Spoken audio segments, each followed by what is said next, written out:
আজ আমার বড় উৎসবের দিন। আমার প্রিয় মানুষটির আজ জন্মদিন। ছোট্ট পুতুলটা দেখতে দেখতে 6 বছরের হয়ে গেল। কিভাবে যে 6টা বছর পেরিয়ে গেল বুঝতেই পারলাম না।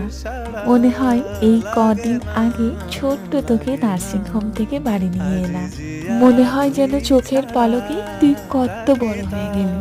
তোর ওই টলমল করে চলা, আদো আদো স্বরে মাম্মা বলা, ওই দিনগুলো যেন এক নিমিষেই পেরিয়ে গেল। ঠিক 6 বছর আগে দুপুর 1টা 27-এ আজকের এই বৃষ্টি ভেজা দিনে তুই আমাদের কাছে এসেছিলি। আর দেখতে দেখতে আজ তুই 6 বছরের হয়ে গেলি। আজকের এই দিনে ভগবানের কাছে প্রার্থনা করি তুই খুব ভালো থাক, সুস্থ থাক, খুশিতে থাক, প্রকৃত মানুষ হ। তোর সব ইচ্ছে যেন পূর্ণ হয়, সফলতার জোয়ার আসুক তোর জীবনে। শুভ জন্মদিন সোনা বাবা।